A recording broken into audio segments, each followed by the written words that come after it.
We wake up every morning and kind of wing it, you know. The first step outside of their home near Grand Junction often determines the path for the day. This day for Daniel Romero starts with some furry friends. Georgie, Sunshine, and Olive. For the past 3 years, each day is different. You want to do science? And Daniel decides where to start. So we're figuring out which is the best one.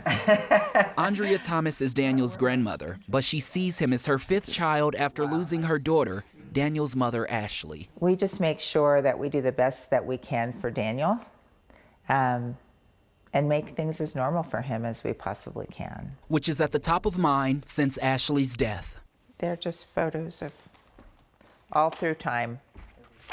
You know, she was the light of everyone's life because she was the first grandchild. She was our first child. And This is the first time Andrea's seen these photos in nearly 4 years. I see these and I can hear what she would have been saying, or remember how we felt on that day, what we were doing. Memories of Ashley as a big sister to 3, a daughter, and a loving mother keep her light alive. I have her there, and I have parts of her everywhere around my house. I see her in my mind all day long. Along with her light came Ashley's pain, and prescription pills were her way to manage. Ashley had pancreatitis. Acute pain came with that. Andrea says Ashley never had a problem with substance abuse. It was usual for them to give her 2 or 3 pain pills. And Ashley didn't like them because they made her sick. They made her feel worse. So if she did use one of those pills, she would use a half a pill. When Andrea got the call that Ashley died from half a pill, I didn't think that that had really happened when I received that phone call saying, you know, Ashley's dead from taking a half of a pill. That doesn't make sense to me. June 11th, 2018, Female, after midnight. approximately 30 years of age, unconscious, not breathing. CPR is in progress. 911 gets this call that there's a potential overdose here. Ashley's front door was open, her car was running. 1, 2, 3, 4. 1, 2, 3, 4.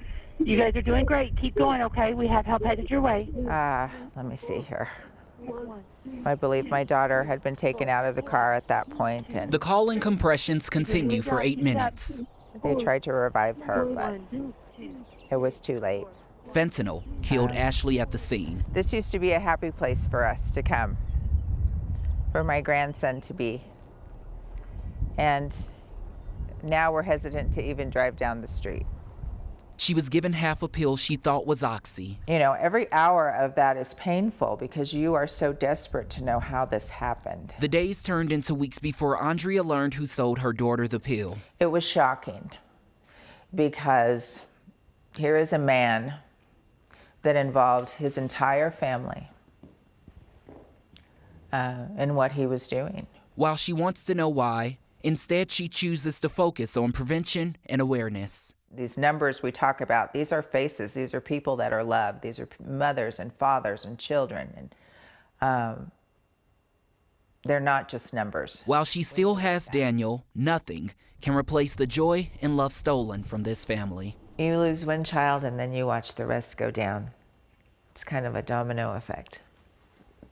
Because over time you realize this is really the way that it is. It's not going to change. She's not coming back. So it takes you a long time to recognize that this is what your life is moving forward. Ashley's boyfriend gave her the pill, which came from one of Holder's sellers. Her boyfriend was also unaware that they were laced with fentanyl. He took the other half.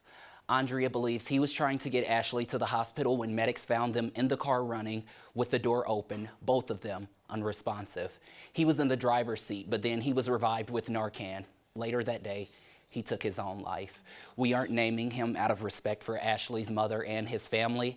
Andrea says she knows that he loved her daughter and he wouldn't have given her the pill if he knew it was going to take her life. Just terribly, terribly heartbreaking. So Andrea has been quite an advocate at the Capitol for this fentanyl bill. Yes. Not only that, one, she has 2 fentanyl foundations, Voices for Awareness and Facing Fentanyl. She's also been at the State House, a part of this bill. With that, she's raised her voice. She's also been walking side by side with these other families who are going through this. One, for example, Commerce City. She has been there with them, helping them prepare statements, testimonies, everything so they can make it through this.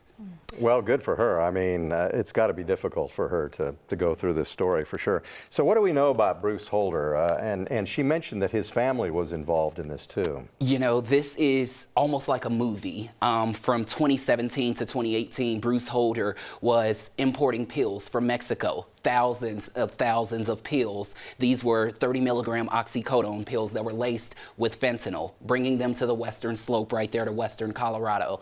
He included his family, friends, kids, wife, all of these people, and it was kind of this chain of distribution to where other people ended up getting these pills.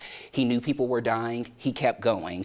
You know, there was talks of him destroying evidence and murdering some of these people who took the drugs, but they did not die. They were actually, their poisonings were overdosed. So you look at all of those things and you really see how all of this came about. Wow. Yeah, and you talk about potency of fentanyl. Half a pill triggered an overdose. I mean, and it is just, it's on the streets. It's 800 Coloradans died in 2021. That was doubled from the year prior, tripled from 2019. And you're really just putting a face to these numbers. The one thing that stuck with me, Andrea said that 10 minutes before Ashley's death, she had just spoke to the neighbor next door. She was in the house cooking midnight breakfast, potatoes and eggs as she loved. And when they found her, the eggs were still in the bowl. Oh, wow. She was in the car, unresponsive, her boyfriend the same. And you know, lastly, I want to point out that the Drug Enforcement Administration launched the investigations into the rise in fentanyl deaths on the western slope. That was back in January of 2018. That's who these families choose to think, because they say otherwise, it would have looked like an overdose. They call this a poisoning. Holder's sentencing was initially set for today, but it's now been pushed back to June 23rd, where he does face 20 years to life. A really powerful story, Darius. Thank you for sharing. Really powerful. Yeah.